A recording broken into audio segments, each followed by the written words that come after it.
আসসালামু আলাইকুম ওয়া রাহমাতুল্লাহি ওয়া বারাকাতুহু। আপনারা কেমন আছেন? আলহামদুলিল্লাহ, আমরা ভালো আছি। আমি এখন হাদিস শরীফ বলবো। হাদিস শরীফ ওয়ালান নবিয়্যু সাল্লাল্লাহু আলাইহি ওয়াসাল্লাম খায়রুকুম মান তাআল্লামাল কুরআনা ওয়া আল্লামা।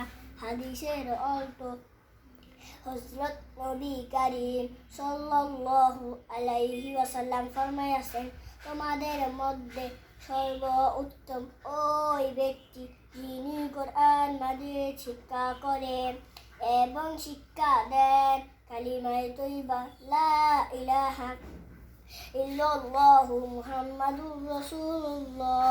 কালিমায়ে তয়্যিবার অর্থ আল্লাহ তাআলা ব্যতীত আর কোনো মাবুদ নাই।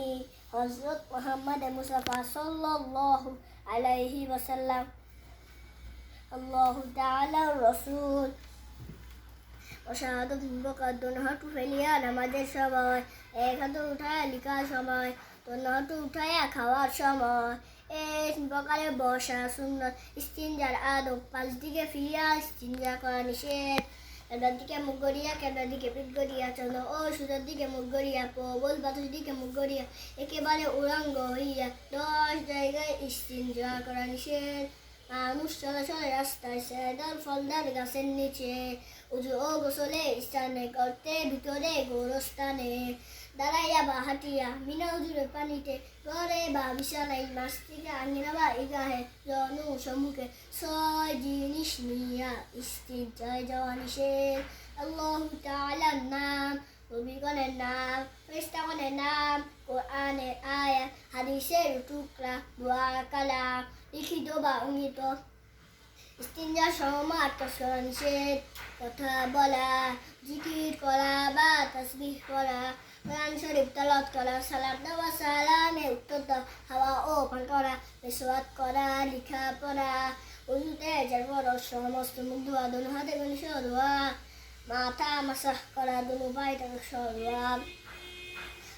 উযু করার তরিকা, উযুতে নিয়ত করা সুন্নত, উযুর শুরুতে বিসমিল্লাহ পড়া সুন্নত, দোনো হাতে গভীর দেওয়া সুন্নত, মিসওয়াক করা সুন্নত, 3 বার কুলি করা সুন্নত, 3 বার নাকে পানি দেওয়া সুন্নত, সমস্ত মুখ দেওয়া সুন্নত, দোনো দাড়ি খেয়াল করা মুস্তাহাব, দোনো হাতে আঙ্গুলি খেয়াল করা সুন্নত, সমস্ত মাথা একবার মাসাহ করা সুন্নত, দোনো কান মাসাহ করা সুন্নত, গলদার মাসাহ করা মুস্তাহাব, দোনো পায়ে তাকবীরাত দেওয়া, দোনো পায়ে তাকবীরাত দেওয়া সুন্নত, ওযুর শেষে কালিমায়ে শাহাদাত পড়া মুস্তাহাব। তায়াম্মুমে 3 ফরজ, নিয়ত করা, সমস্ত মুখ একবার মাসাহ করা।